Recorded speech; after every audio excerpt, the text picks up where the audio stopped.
Muchas gracias, Claudia. La verdad es que muy emocionados de retomar este ciclo de debates que denominamos el diseño que viene, a nombre del Tecnológico de Monterrey y de la Escuela de Arquitectura, Arte y Diseño aquí desde México. Nos da un gran gusto tener unos panelistas de lujo. La verdad es que es un lujo hacerlos coincidir y vamos a tener pues una hora de debate alrededor de eso, del diseño que nos apasiona y sobre todo de cómo entendemos la condición actual y qué es lo que viene.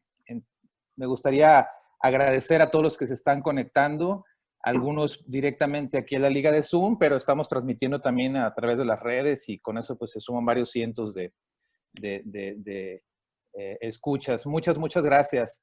La dinámica para los que no han participado en este debate, bueno, tendremos alguna interacción aquí con nuestros panelistas de lujo. Aquellos que quieran hacer algunas preguntas, reservaremos hacia el final de la sesión un espacio para ello.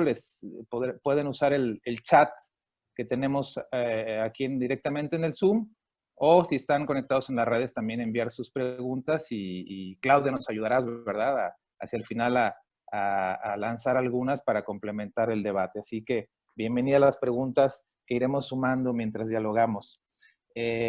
Como les decía, pues es un lujo poder tener a tres panelistas como los tenemos el día de hoy y me gustaría introducirlos. De antemano me disculpo por introducirlos brevemente porque lo que queremos es escucharlos y si le dedico horas largas al gran currículum que tiene no lo haríamos, así que decir que está con nosotros Mariana Salgado. Ella es diseñadora de servicios en Inland Design en Finlandia, que es un laboratorio fantástico de innovación y diseño de parte del Ministerio del Interior ahí en Finlandia. Ha sido profesora en la Universidad de Aalto, ¿verdad? Y dirige un podcast bellísimo que me encanta cómo se introduce, que dice es un podcast en español y portuñol, ¿verdad? Que ha ido adquiriendo, yo diría, una cobertura cada vez mayor en los países de habla pues, hispana y portugués.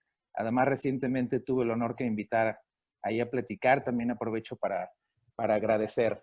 Es un podcast de diseño social y justamente Roberto vino a una serie que estoy haciendo ahora sobre educación en diseño, donde estamos discutiendo con varios diseñadores sobre el futuro de la educación en diseño. Sí, fantástico. Bienvenida, Mariana. El podcast es Diseño y Diáspora. Para los que aún no lo conozcan, que yo creo que serán muy pocos de los que están aquí, es fantástico. Bienvenida, bienvenida. Tenemos también a Gloria Escribano, también muy querida amiga, igual que Mariana. Ella, pues, tiene una larga trayectoria como periodista en la difusión de la cultura y el diseño. Actualmente coordina y dirige la Bienal Iberoamericana de Diseño, que ha hecho una labor pues inmensa y muy valiosa en poner a la vista el diseño de Iberoamérica. Además, bueno, colaboradora en Room Diseño desde España, ¿verdad? Y con diferentes medios de promoción y cultura del diseño. Bienvenida, Gloria. Hola, encantada. Muchas gracias por esta invitación y siempre es un gusto conversar para aprender, sobre todo. Bienvenida, bienvenida. Es un gran lujo tenerte aquí. Julio Frías, también muy querido amigo. Él está conectado desde México, así que tenemos hoy una conexión Helsinki, Madrid, Ciudad de México. Julio, pues es el presidente del Premio Nacional de Diseño en México, Diseña México. Además, pues yo diría un promotor ferviente del diseño en estas latitudes, organizando siempre diferentes iniciativas para una política del diseño en México. Recuerdo, desde entonces se formó un gran grupo coordinado por tu liderazgo, sumando voluntades de muchos como Quórum, Consejos de Diseñadores de México. Ha sido profesor en el Tecnológico de Monterrey, así que lo digo con mucho gusto también. Claro, ahora profesor investigador en la UNAM, Universidad Nacional Autónoma de México, hermana nuestra. Donde estuvo coordinando el posgrado, precisamente. Y bueno, pues con una trayectoria en el liderazgo y en la gestión del diseño. Bienvenido, Julio. Muchas gracias. Qué gusto estar con todos ustedes. Buenos días. Oigan, pues gracias por estar aquí nuevamente. Para el Tecnológico de Monterrey es un lujo, ya lo decía. Y pues sin más preámbulo, ¿les parece que comencemos? A mí me gustaría lanzar la primer pregunta que precisamente es el en dónde estamos. El día de hoy estamos viviendo y de diferente quizá manera, pero una condición global que tanto en Helsinki, en Madrid y en Ciudad de México eh, permanece, que es una crisis sanitaria, ¿verdad? Una pandemia que se le suman otras tantas crisis, quizá como la económica que viene detrás y que todavía parece que no llega al punto que pudiera llegar y que amenaza como muy grande, y todo eso además en medio del cambio climático y muchas condiciones que se conectan y que nos tienen en esta situación de cuarentena, por ejemplo. ¿Cuál sería su reflexión y cuál es, sobre todo, una pregunta que hemos hecho en estos debates y que al público le ha interesado mucho es ¿qué rol juega el diseño en medio de esto? ¿Verdad? ¿Cómo debería responder en el hoy? Ha habido mucha discusión en torno al diseño para la emergencia, en orientarnos a la acción, pero también ha habido posturas de, oye, no, debería ser más bien el diseño debería empezar a tener una posición más reflexiva sobre cuál es su verdadera aportación. Bueno, dejo abierto el micrófono con esta pregunta: ¿cuál es el rol del diseño en medio de la circunstancia en la que vivimos hoy? ¿Quién quiere comenzar? Puedo empezar. Adelante, Mariana. Si quieren.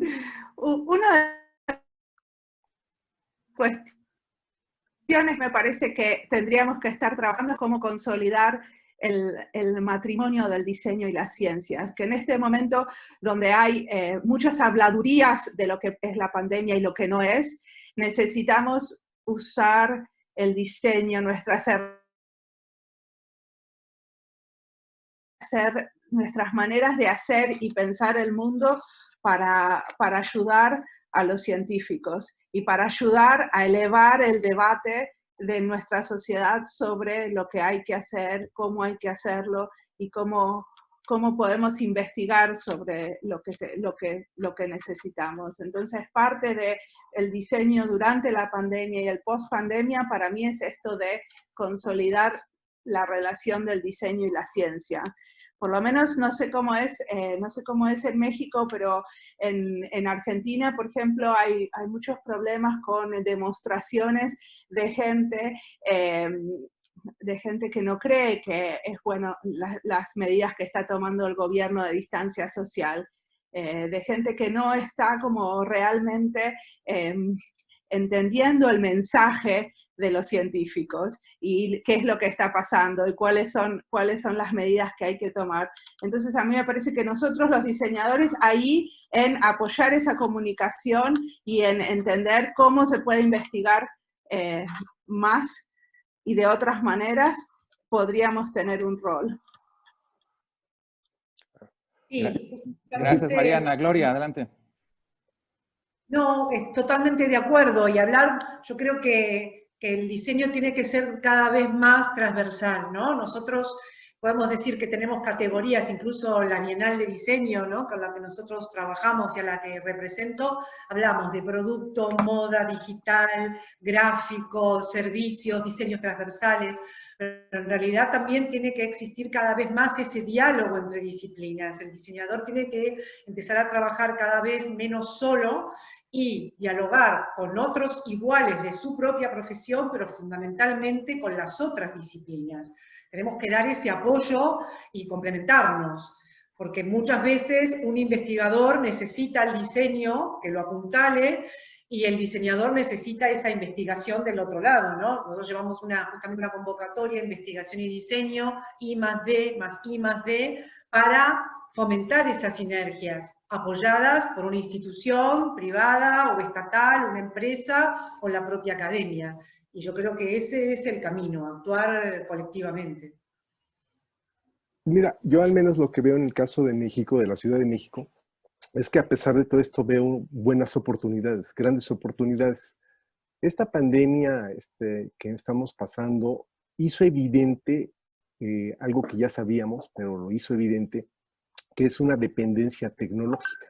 ¿no? Y el caso muy concreto es que hace unas semanas, hace unos meses, el gobierno estaba muy preocupado porque no había ventiladores, que son a los que se tienen que conectar las personas que están teniendo una gran deficiencia en el funcionamiento de los pulmones, ¿no? Entonces, irónicamente, los ventiladores que compró el gobierno de México venían de China, ¿no? Cuando obviamente China no era un referente, y lo digo con todo respeto, China no era un referente de tecnología. Sin embargo, México le compraba ventiladores a China, ¿no? Le compró ventiladores a China. Entonces, yo ahí veo una gran oportunidad. Revisando los proyectos que entraron ahorita al Premio Nacional de Diseño, tenemos una categoría, una subcategoría que es diseño de equipo médico, y vemos que entraron equipos increíbles diseñados por México, ¿no? Con diseñadores mexicanos, financiados por fundaciones mexicanas y todo esto. Entonces, es evidente que existe ahí una dependencia tecnológica, ¿no? Los compramos a otros países que seguramente tendrán, lo digo, vuelvo a repetir con mucho respeto, que tendrán mejores ventiladores probablemente, ¿no? Entonces los compramos de China.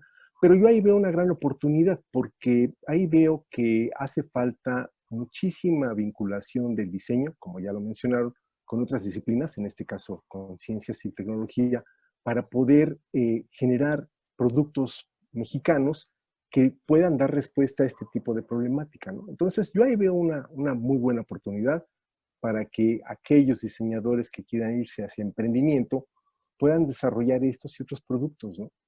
Y delimitar de alguna forma esa dependencia tecnológica que tenemos de otros países. Pero también, Sí, pero lo que yo veo es que sí, el puedo diseñador comentar. a veces,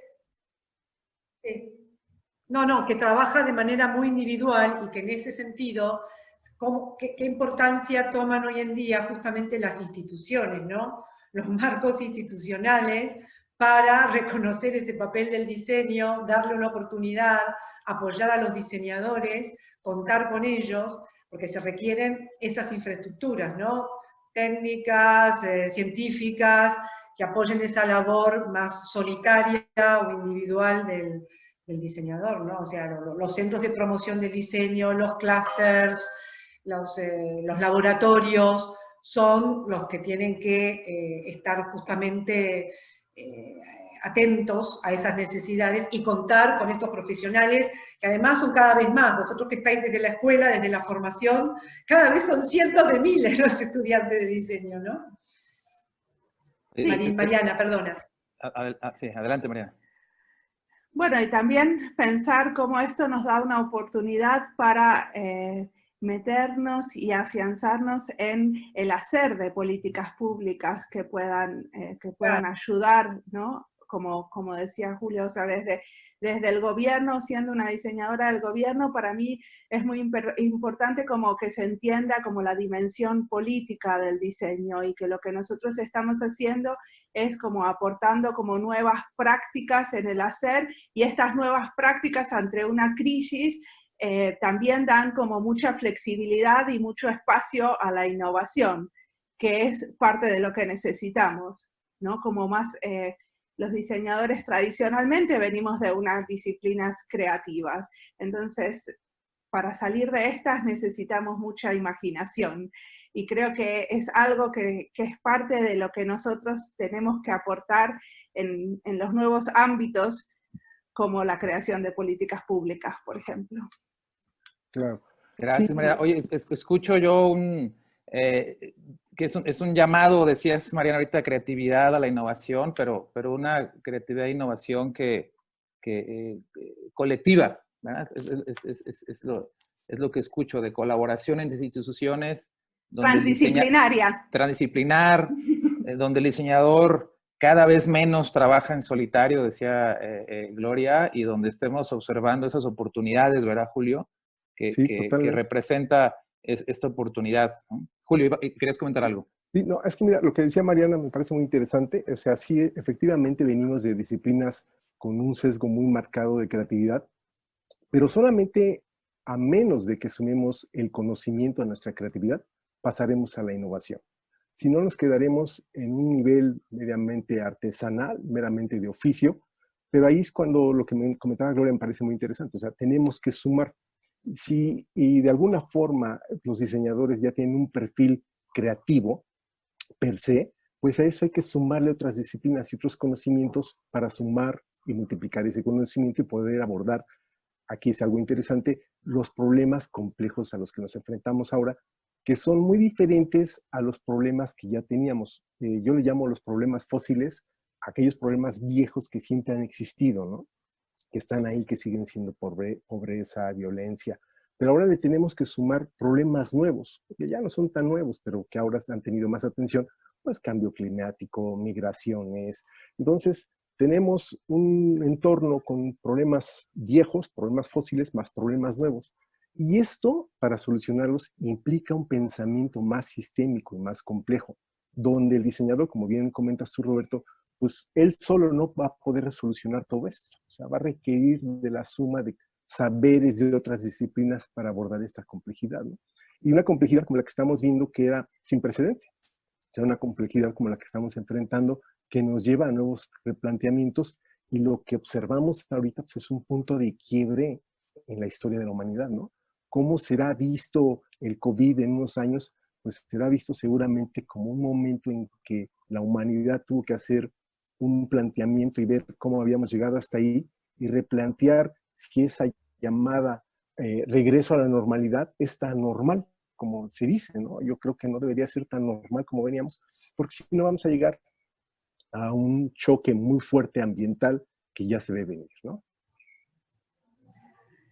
Quería aclarar a lo que comentabas, Julio, que yo no me refería a la creatividad de los diseñadores en sí, sino como a nuestro rol de empujar la creatividad en los lugares donde nosotros estamos, empujar y ayudar a que otros contextos se vuelvan creativos.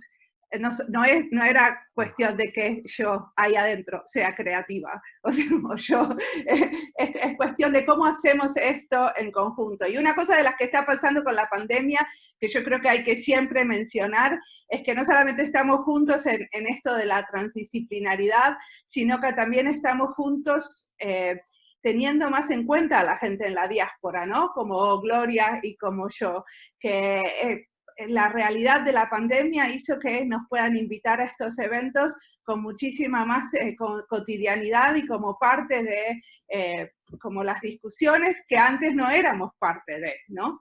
Entonces, eso también es una oportunidad que nos dan para esto de trabajar con los problemas complejos, como decía Julio. Sí. Este tema de complejidad que mencionaban ahora Julio y Mariana, en los anteriores debates ha sido, digamos, una constante. ¿Cómo ven esta transición, verdad, del diseñador, verdad, que quizá en la tradición pues estamos muy orientados al tema de los objetos, las imágenes, los espacios? Probablemente los seguiremos estando, ¿verdad? Porque es parte de nuestra pero que ahora se le suma esta capa, decías, Julio, de atender problemas complejos, mayores, que requieren mucho más que el diseño, ¿eh? Requieren muchas cosas sumadas. ¿Cómo ven este tránsito hacia la complejidad? ¿Cuál sería la reflexión disciplinar de cómo entendemos esta nueva manera de operar del diseño? Bueno, yo cada vez estoy haciendo más procesos, me dedico a como redefinir procesos internos o procesos de colaboración con otras organizaciones y sobre problemas complejos. Y cuando desatamos esos procesos, que en general son muy complejos, igual nos sirven las visualizaciones, igual nos sirve poner a todos en la mesa y tener como una manera horizontal, inclusiva, de armar esa colaboración. Bueno. Sí, y además yo creo que siempre trabajamos con determinados paradigmas, ¿no? También que son eso, un poco la sostenibilidad, el diseño para todas las personas, la inclusión, como decía hoy, como decía Julio, ¿no? Cada vez más va a ser imperativo. Y eso, si antes era complejo en la convivencia, hoy en día hay que tenerlo más en cuenta. Tenemos el problema de los mayores. El problema de los mayores ha sido una daga, sigue siendo una daga que no se puede solucionar. O sea, el problema de los espacios, de la habitabilidad, de cómo convivir, las ciudades, cómo movernos. Y yo creo que, siempre digo, ¿no?, que el diseño tiene que ver con una utopía, tiene que tener un punto disruptivo, pero a la vez tiene que tener un cable a tierra justamente para solucionar los problemas reales y de todos los días, porque si no nos quedamos como en el intermedio y somos la nada.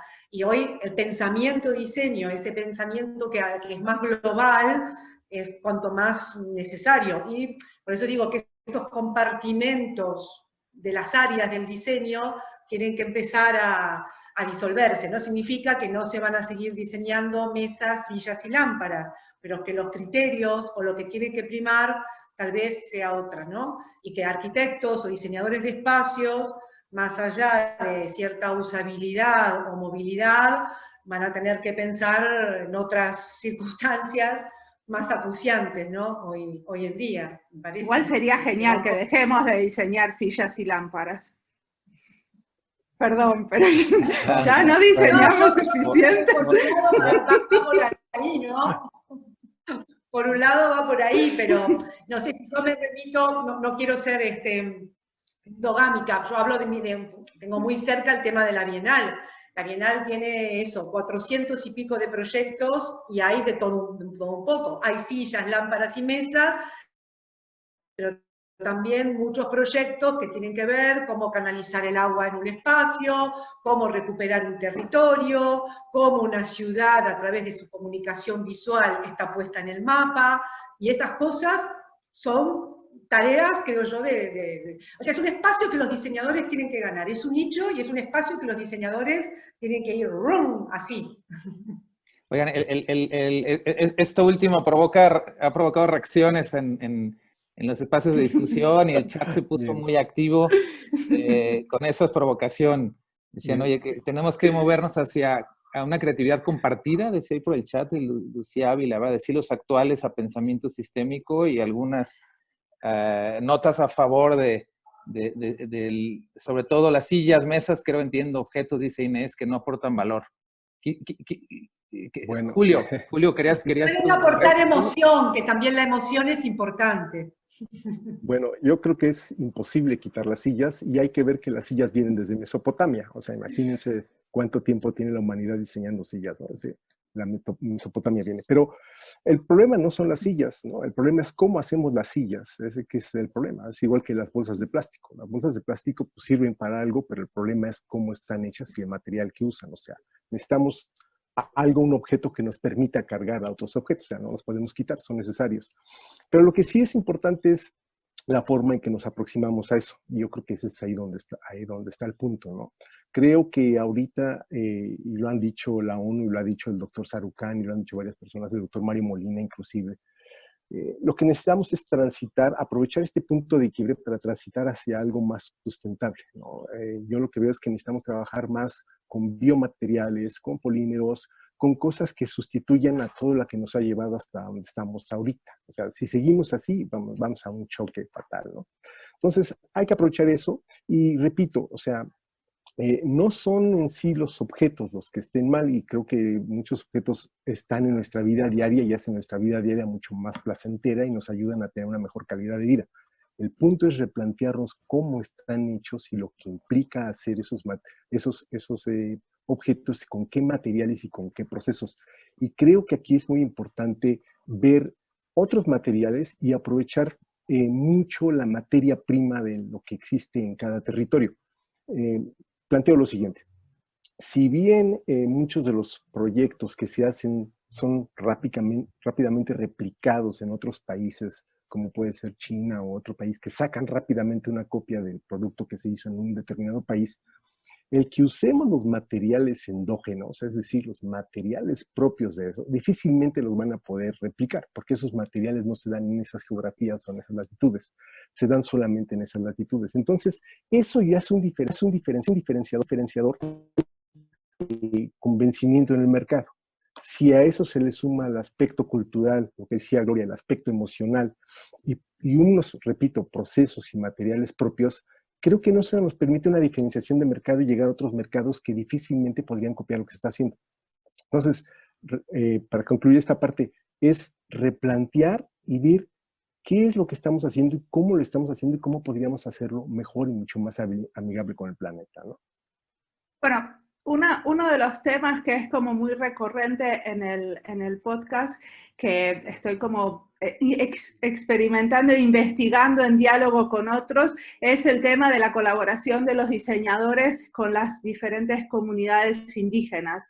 Y algo como muy interesante para mí es pensar, es que si partimos de la mesa, no estamos yendo a una comunidad a escuchar qué necesitan o cómo ven que tendrían que estar. Ya sabemos que queremos hacer una mesa, entonces no es que estoy en desacuerdo con las mesas y las sillas, sino es cómo empezamos a diseñar y en colaboración con qué, con quién y a qué manera estamos haciendo partícipes a los otros en este proceso de diseño. Entonces, cuando empezamos desde nuevos lugares y desde nuevas comunidades, porque queremos entender al otro y a la otra, y estar y en ese diálogo diseñar, buenísimo, si lo que resulta es que al final necesitamos mesas y sillas.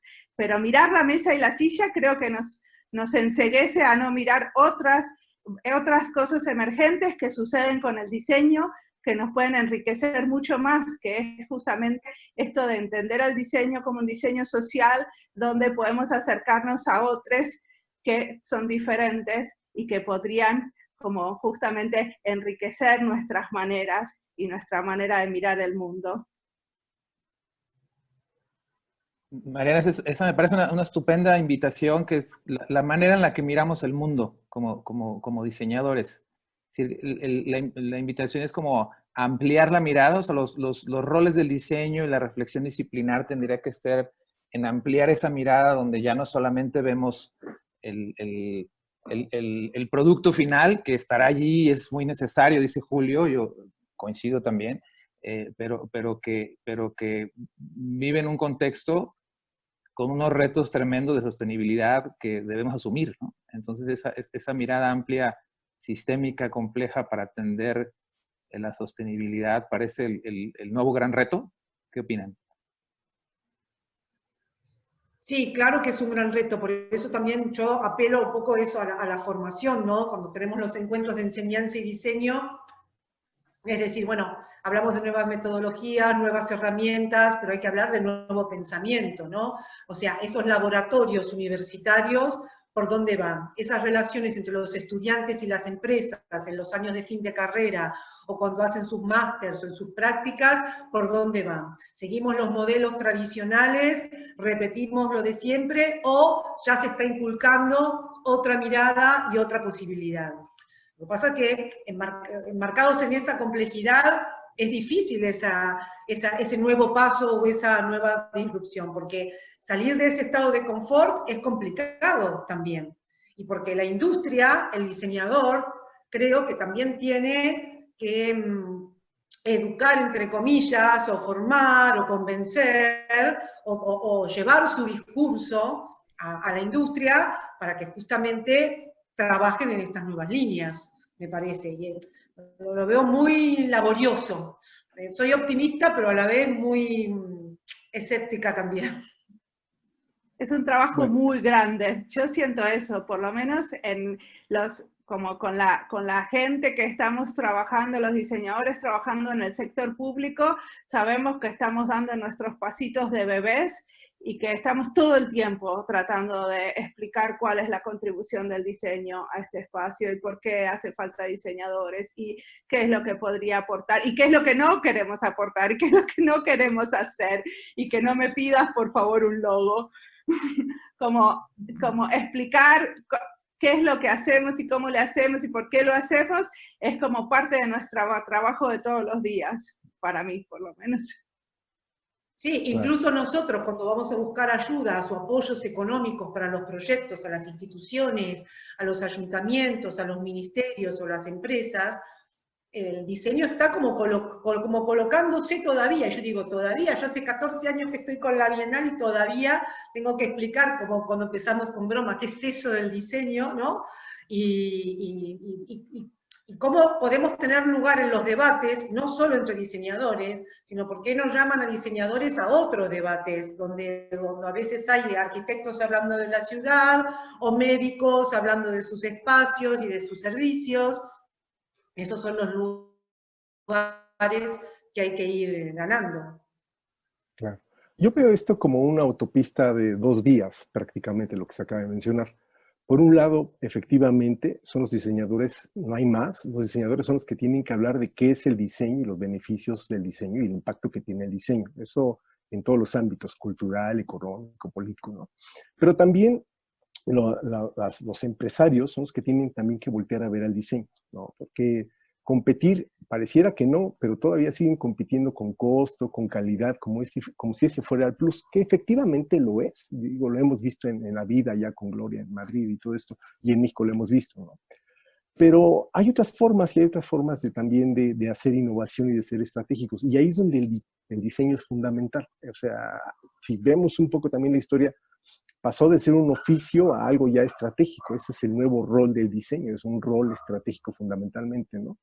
Y repito, tiene que ser por parte de los diseñadores que tienen que llegar y decir, hey, mira, empresario, esto es lo que es el diseño, los beneficios que te ofrece, esto es y te ayuda a ser competitivo y te ayuda a ser innovador, pero también el empresario tiene que voltear a ver al diseño como un elemento estratégico y un elemento que le va a generar un retorno de inversión mucho más alto que el que tiene sin usar diseño, ¿no?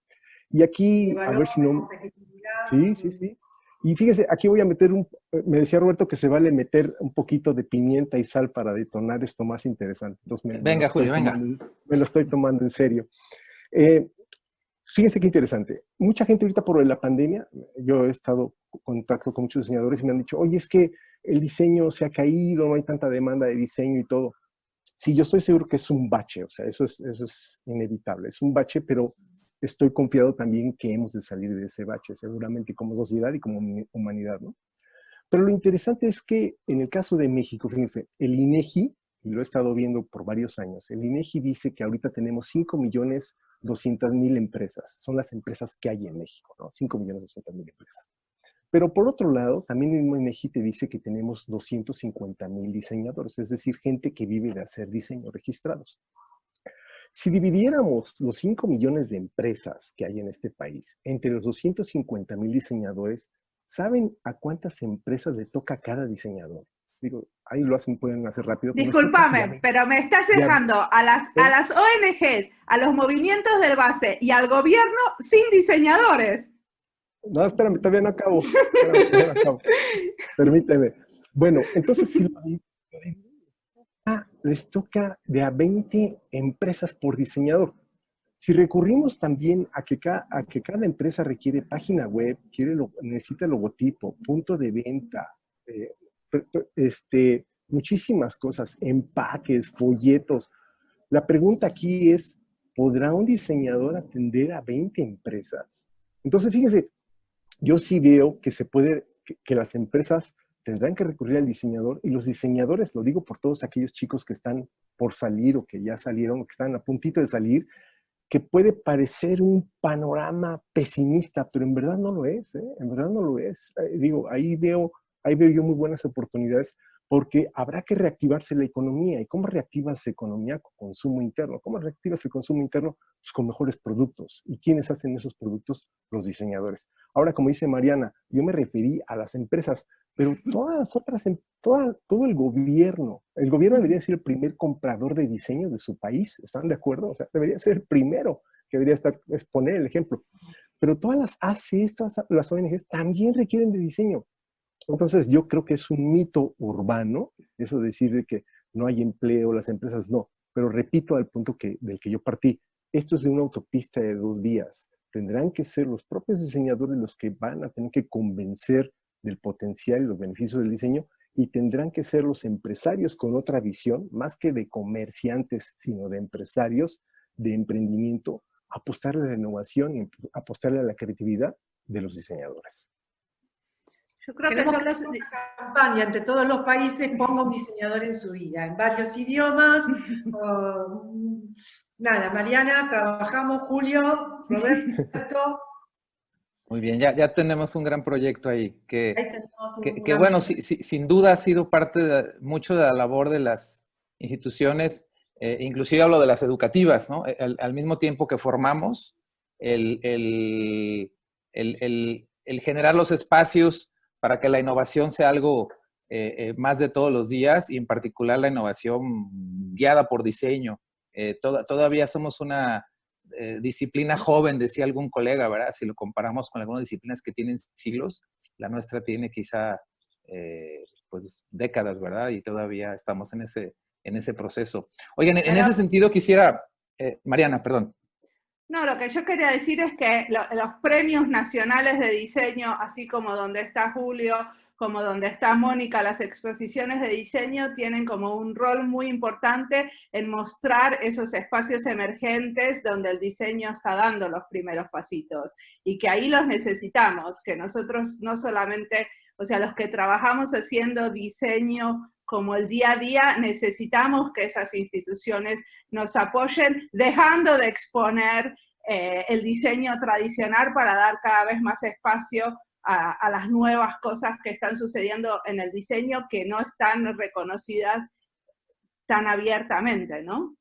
Y que son mucho más difíciles de exponer, porque yo sé que es mucho más fácil de poner una silla que una nueva comida para las vacas, pero que es lo que contaba, por ejemplo, un diseñador que habían terminado haciendo sus alumnos en mi podcast. Pero bueno, al final, si estamos tratando de usar el pensamiento de diseño para resolver problemas complejos, entonces tenemos que exponer esos problemas complejos y el tipo de soluciones que nosotros tenemos, que son difíciles y complejas también, porque nada es simple de todo esto. Sí, en el chat empiezan a mencionar... Perdón. Claro, adelante. No, que los resultados a veces no son ni tan fantásticos, ni tantas luces de colores, ni en plan wow, sino que son más pequeños, más sencillos, más simples, pero tienen su propia elocuencia, ¿no? Y su propio significado. Y a veces eso, o en las exposiciones, o en cierto brillo, cierto resplandor, en lo que se muestra muy pegado a veces a lo objetual, y no es solo eso, la representación tiene que ser mucho más amplia. Sí, mencionaba que en el chat empieza, y en las redes empiezan a hablar de estos roles emergentes que creo que se empiezan a poner ahí en la mesa.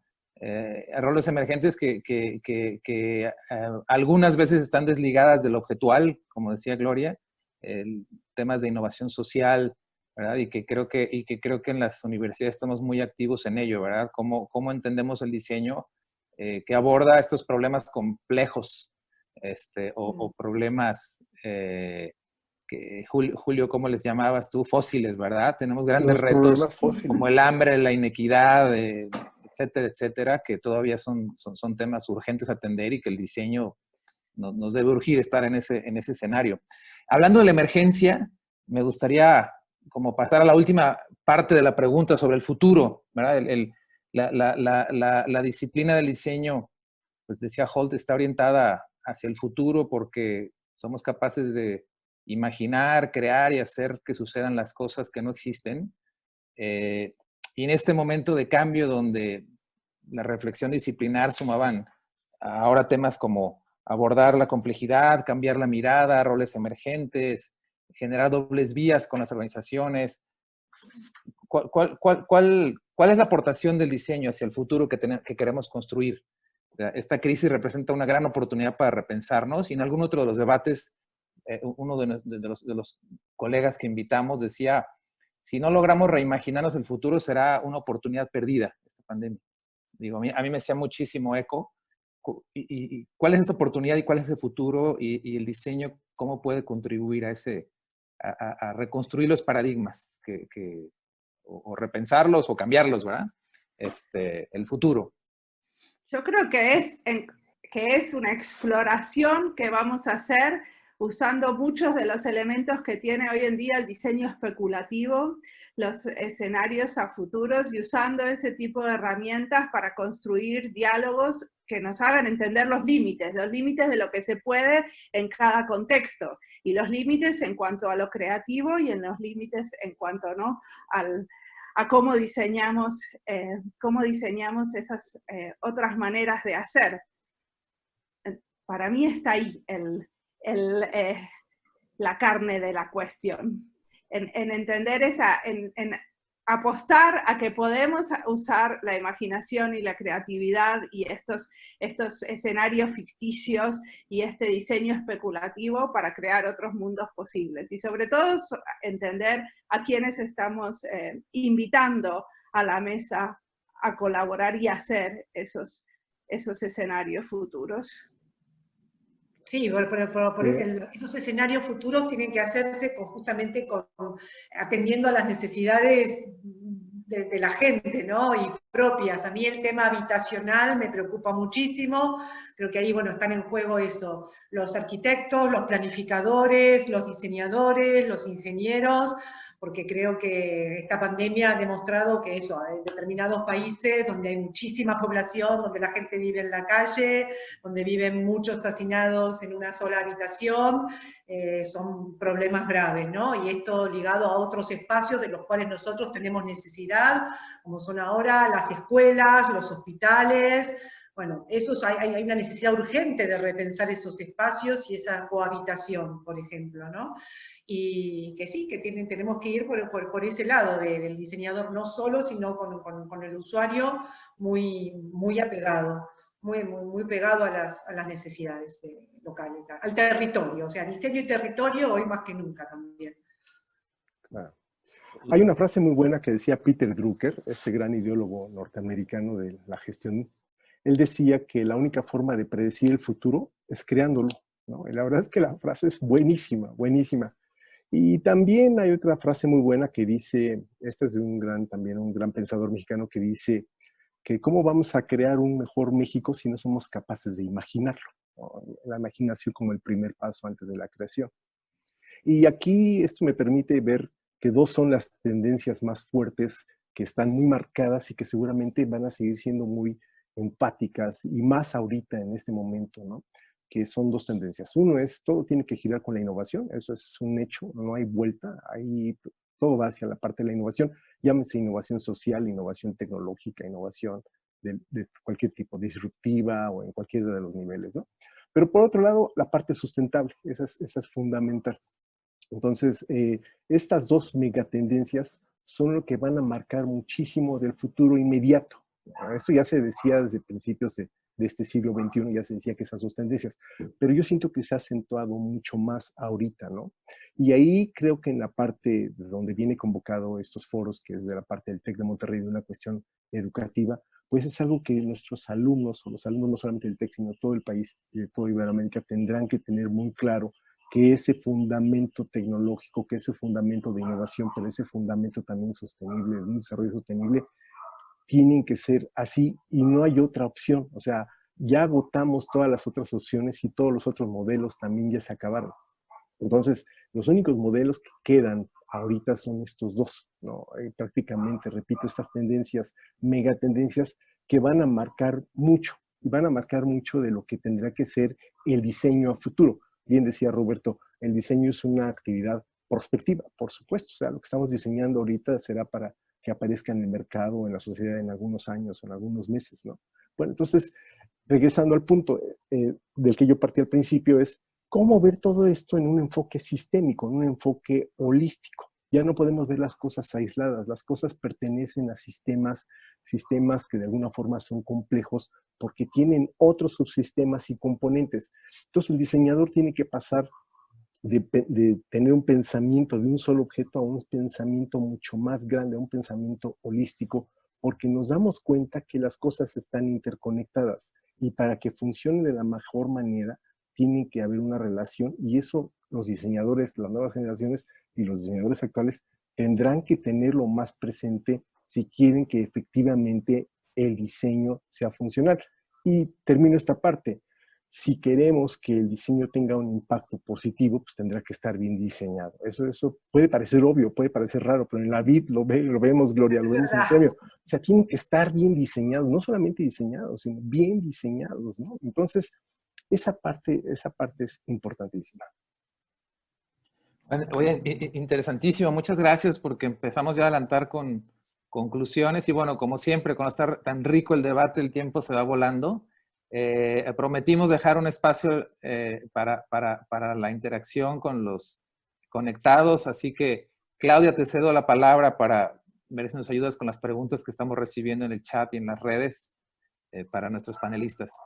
Hay mucha interacción y muchos, sobre todo, comentarios y diferentes aportaciones que han surgido a lo largo de los diferentes puntos. Se mencionaba, por ejemplo, que el debate debería de enfocarse tal cual a esta observación que hacía Mariana respecto a que ya no debemos diseñar más sillas y mesas, entendiéndolo claro como con esta visión sistémica.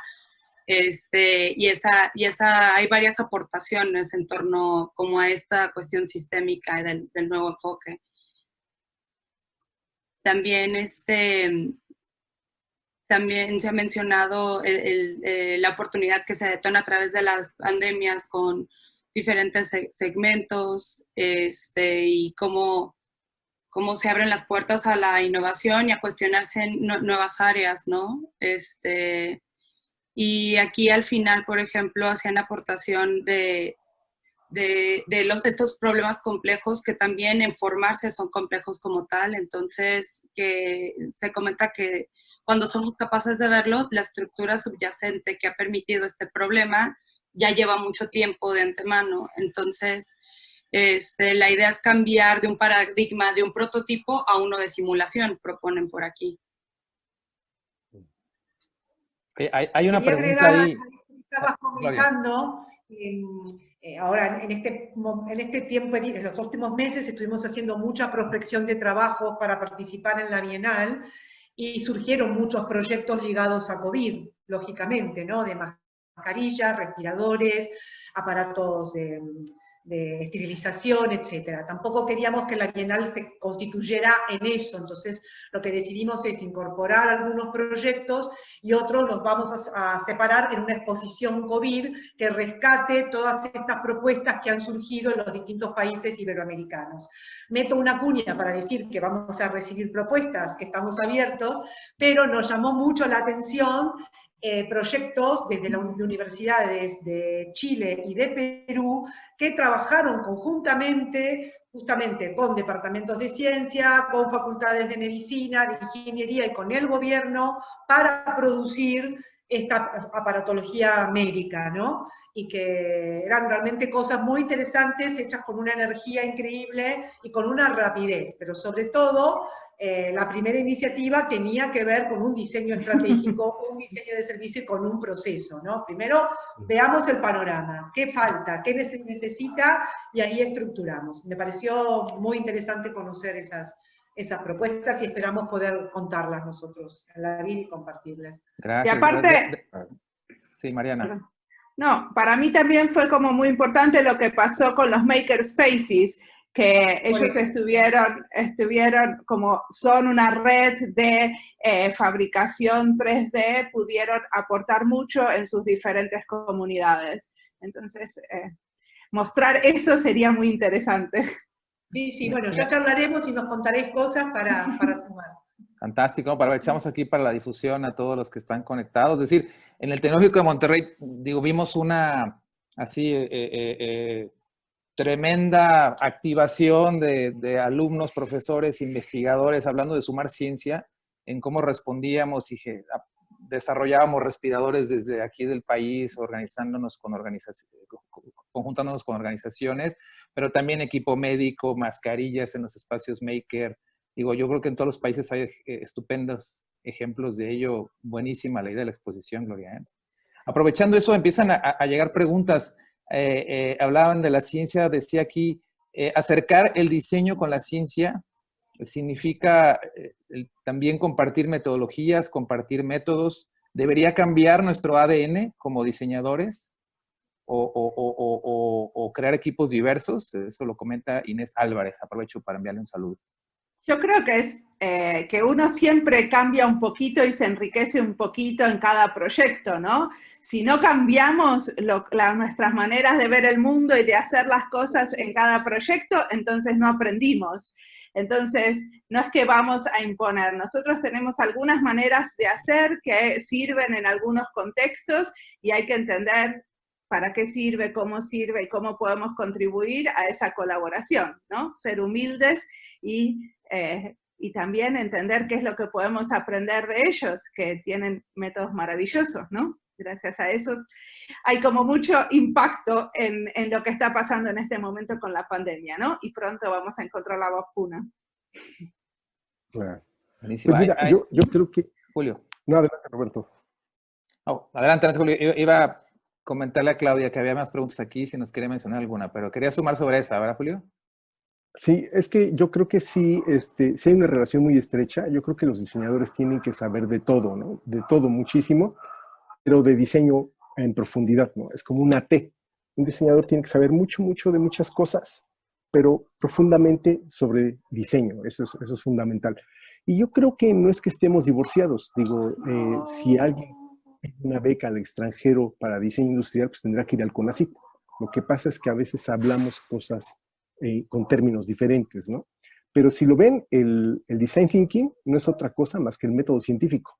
O sea, la verdad es que pareciera que se hubiera descubierto, pero no, efectivamente, si lo ven desde la parte de ideación, inspiración, implementación, pues es el método científico, ¿no? Nada más que está estructurado de esa manera, pero ahí está. O sea, creo que el diseñador sí tiene que hablar con otras disciplinas, entenderse, y quizás lo que necesitamos es encontrar un poquito más los referentes que nos permitan hablar de lo mismo con las otras disciplinas, ¿no?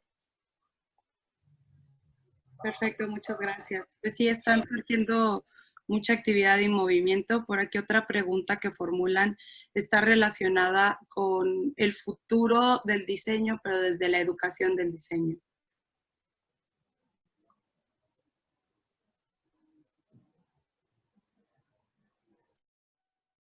Julio. La pregunta es, ¿qué implica Sí, la formación al enseñar diseño? Es la pregunta del millón. Tal cual la pregunta es, ¿alguna reflexión sobre el futuro de la educación del diseño?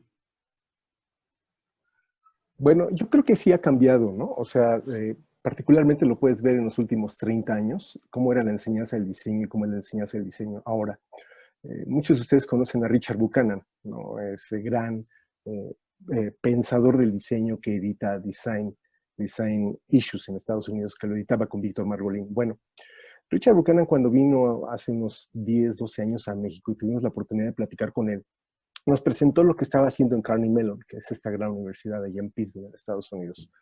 Y vimos que le había quitado el apellido, es decir, ya no había tanto diseño gráfico, no había diseño industrial, no había diseño digital, y es un poco también lo que hicieron ahorita en el TEC y lo que han hecho en otras escuelas, de que ven el diseño como algo, como una sola disciplina y no como varias disciplinas, ¿no? Este planteamiento lo tenía Buchanan hace, les digo, hace 12, 15 años. Y al principio cuando nos presentó, pues todos dijimos, oye, y entonces, ¿en qué momento el alumno lleva empaque? ¿O en qué momento dice, bueno, pues todos son un tronco común de 4 semestres y después, si se fijan, pues ya empiezan a irse cada uno de ellos hacia la disciplina que quieren, ¿no? Entonces, eso ya cambió. Yo estoy seguro que muchas disciplinas y en muchas universidades van a migrar hacia esa situación. También lo que he observado en algunas universidades de aquí en México es que los planes de estudio están obsoletos. Se oye muy triste, pero es verdad. O sea, veo que están obsoletos. ¿Cómo es posible que una materia, por ejemplo, como creatividad, sea optativa en algunas universidades, ¿no? O sea, se asume que el diseñador que entra a estudiar o el alumno que entra a estudiar diseño, pues ya va a tener por ósmosis asumir que es una persona creativa, va a hacer creatividad. Pero la creatividad, y lo dice el mismo Ken Robinson, es algo que se puede enseñar, que se puede fomentar y que se puede desarrollar. O sea, tenemos que enseñar a nuestros alumnos a que piensen creativamente, ¿no? Y que tengan la capacidad de imaginar. O sea, en ese sentido, yo sí creo que la educación tiene que cambiar, ¿no? Y seguirá cambiando seguramente. También nos hemos dado cuenta que teníamos una educación prusiana, es decir, una educación en la que el profesor se paraba en una tarima, ¿recuerdan? Cuando el profesor se paraba en una tarima, entonces veía a todos desde arriba y todos los pobres niños abajo, ¿no? Y era lo que el profesor decía, ¿no? Entonces, ya eso ya cambió, de ustedes todos lo sabemos. Ahora creo que estos nuevos sistemas de conectarnos y dar las clases y todo esto, pues nos damos cuenta que ha cambiado, ¿no? Entonces, yo creo que seguirá cambiando porque, esto es bien importante, porque el campo de acción del diseño también se ha venido expandiendo. Y no es nada más por una cuestión tecnológica, sino que ahora vemos, obviamente, diseño para la innovación social, diseño sistémico, diseño prospectivo. Entonces, es muy difícil que se pueda encasillar la educación del diseño porque el campo de acción del diseño se sigue ampliando. Entonces, lo que nos queda clarísimo es que, y eso es lo que ha hecho el TEC por muchos años, es seguir con estos modelos de aprendizajes basados en problemas, aprendizajes basados en retos, aprendizajes basados en proyectos, porque en la vida real de los diseñadores eso es lo que hacen, proyectos, problemas y retos, ¿no? Y los retos como los que se enfrentan ahora. Entonces yo sí creo que ha cambiado, seguirá cambiando, es necesario y más ahora revisar los planes de estudio en muchas instituciones, al menos en México, en donde soy invitado como asesor y consejero, pues me he dado cuenta que son obsoletos, ¿no? Y ya cambió. Entonces, tendrán que cambiar por la misma dinámica del mundo, ¿no? Hacia allá va. Y el profesor, yo creo que el profesor no solamente tendrá que ser el facilitador que es, sino que tendrá que tener otros roles, ¿no? Es un rol fundamental el profesor emprendedor, eso es fundamental. El profesor sabe muchísimas cosas, puede dedicarse al emprendimiento y si llegase a fallar el emprendimiento del profesor, puede cómodamente regresarse a ser profesor, si es que llegase a fracasar, ¿no? Pero pues del fracaso también se aprende. Entonces, yo creo que es un nuevo planteamiento, un nuevo paradigma en la educación del diseño. Dijiste una palabra que es la de facilitador, y justamente últimamente estábamos hablando de que el diseñador tiene que ser eso, ¿no? Un facilitador también, un introductor a determinadas pautas. Y yo creo que, por un lado, en la enseñanza, por lo que vemos nosotros en el encuentro de enseñanza, también es cómo enseñar a pensar, cómo empezar a entender el entorno, fundamentalmente, no solo el hacer, ¿no? Toda esta cosa de la experiencia, ahí viene toda la, como decía, como comenzó en la conversación Roberto, la teoría, la práctica y eso, pero creo que también desde la formación hay que acercar muchísimo a la realidad del estudiante. Esto pasa con todas las carreras, ¿no? Una cosa es el mundo burbuja de la formación y otra cosa la realidad. Y ese punto de la realidad es hoy en día, ese punto, ¿cómo de la formación en los últimos años sobre todo, para que el estudiante tenga otras herramientas más allá del saber hacer algo, digamos, ¿no? Porque después tiene que hacer presupuestos, hablar con clientes, competir con otros, todas esas aspectos aledaños de una profesión que va por libre la mayoría, ¿no? Claro. Sí, totalmente. Bueno, totalmente. entonces, a lo que dijeron me queda poco por agregar, obviamente, porque estamos de acuerdo con muchas cosas. Unas cosas que a mí me gustaría agregar es que para mí sería muy importante que empecemos a entender que la educación informal y la educación del diseñador a lo largo de toda su vida, no solamente el tiempo que está en la universidad, es la educación del diseño. Entonces, ¿cómo sostenemos la educación del diseñador más allá de su tiempo que está en la universidad? Es un tema, y es un tema que en este momento están, la gran mayoría de los que se dedican a eso, somos los que estamos invirtiendo en la educación informal, por ejemplo, como es el caso de los que hacemos podcast, ¿no? Entonces yo a mí lo que me gustaría ver es un poco más de solidaridad, entendimiento y colaboración entre la educación formal y la educación informal. Y cómo, por ejemplo, no estamos estudiando cómo se utiliza el podcast en este momento de pandemia, que podríamos estar usando muchísimo más nuevos formatos y nuevos medios, sin embargo, estamos todos agarrados al Zoom como si fuera fuera la única posibilidad de entender que podemos armar clases de diseño, ¿no? Y estamos investigando poco en cómo podemos abrazar otros formatos de hacer cosas. Eso es un tema que me interesa y me parece que dejar a los podcasteros en manos, a los podcasteros como yo, que son gente con buena voluntad, pero que estamos armando como archivos de audio de las historias del diseño, y las estamos teniendo en nuestros propios archivos, porque no son las universidades o las instituciones las que le dan sostenibilidad a estos proyectos. Somos nosotros, gente con buena voluntad, que hoy tenemos ganas de hacerlo y mañana no. Y eso es parte del patrimonio cultural de los diseñadores que tendríamos que estar todos defendiendo y sosteniendo. No solamente con una forma irreverente e independiente los podcasteros. Y entonces a eso me refiero, como con más colaboración entre la educación formal, informal, y cómo se puede sostener la educación a la larga de la carrera de los diseñadores. Eso es un tema. Y otro tema que a mí me parece que es muy importante, que habría que abrirlo más, es el tiempo que tienen los profesores en Latinoamérica para dedicarse a la investigación. Y la realidad es que ese tiempo no es suficiente, que hay jefes de trabajos prácticos, por lo menos en Argentina, como está estructurada la educación, son muy pocos los que pueden tener un tiempito muy chiquitito para dedicarse a la educación, a la investigación. Y eso hace a que no haya posibilidades. O sea, nosotros podemos ser muy creativos, pero necesitamos tiempo para reflexionar, pensar y hacer investigación en diseño. Y yo lo que veo, por lo menos en mi país de origen, es que me gustaría que haya como más apoyo a esa investigación de diseño, que hay investigación sobre diseño, pero con cuadros teóricos, que no es lo mismo, ¿no? Como la historia de la silla, ¿sí? La historia de la silla tiene una manera de, no es investigación en diseño, es otra cosa, ¿cierto? Tiene un encuadre histórico. La investigación en diseño tiene que estar más de la mano de la enseñanza de diseño, y eso también hace a que se eleve el nivel de la enseñanza. Ese sería otro de los puntos. Y el último de los puntos es mostrar y entender la posibilidad del diseño en otros entornos, ¿no? Salir de mostrarles solamente a los diseñadores que pueden ser emprendedores durante la carrera, y que una de las únicas posibilidades es ser emprendedores, y no mostrarles que hay otros contextos de acción y que hay otras maneras de ver el diseño, que existe el diseño activista, que existe el diseño con movimientos de base, y que eso también es parte de lo que queremos mostrar, cómo se hace y cómo podemos colaborar con las comunidades que nos necesitan, y que es lo que queremos hacer muchos de nosotros. Entonces ese diseño social tiene que tener, para mí, más espacio adentro de la educación en diseño. En algunos lugares, como Monterrey, yo entendí que lo están haciendo fantásticamente. En otros lugares, desgraciadamente, les falta un poco más de aire, vuelo y tiempo.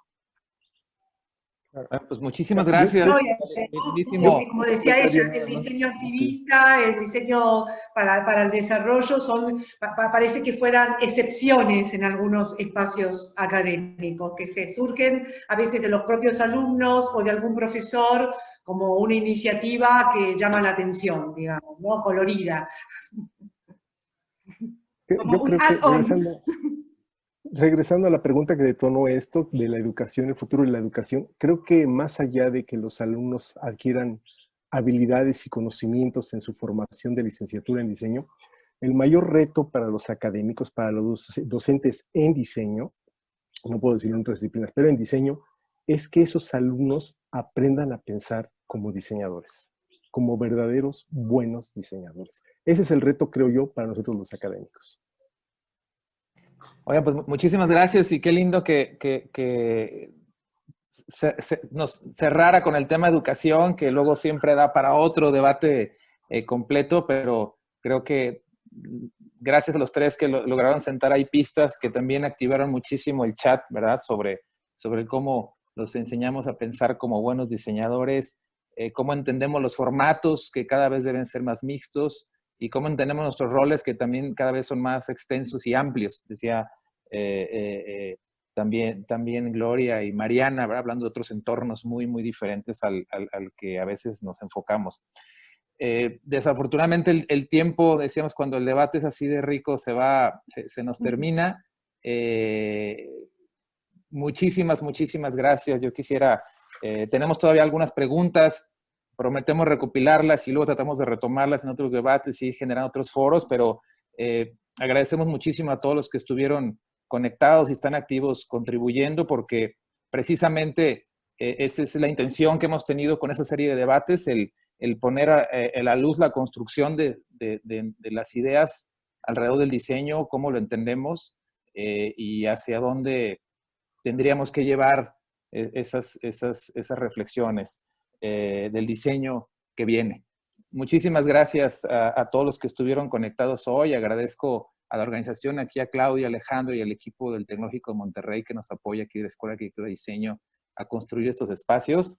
Muy en particular, un grande abrazo virtual a Gloria Escribano hasta Madrid. Muchísimas gracias por conectarte y por siempre tener esta tremenda labor de difusión del diseño en Iberoamérica. Mariana Salgado, por esa lucha de los medios y formatos alternos que nos están enriqueciendo muchísimo en las universidades.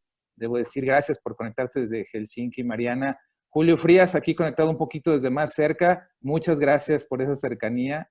Gracias, Roberto. Por todas las ideas. En nombre de la Escuela de Arquitectura y Diseño aquí del TEC en México, pues les mando este abrazo virtual y les agradezco mucho a los que estuvieron conectados. Nos están preguntando en el chat si permanece en algún lugar para acceso. Sí, claro, en Facebook y en las redes de la escuela tenemos estos debates grabados. Este es el quinto, así que hay 4 anteriores muy buenos que si no los vieron pueden ahí volverlos a ver. Me parece que estuvo fantástico, así que yo lo volveré a ver. Lo recomiendo mucho para todos. Y pues pronto tendremos noticias. Invitados, sí. Y pronto, bueno, tendremos noticias del siguiente, el número 6. Así que bueno, gracias otra vez. Un abrazo a todos. Este fue el debate del diseño que viene. Muchas gracias. Muchas gracias.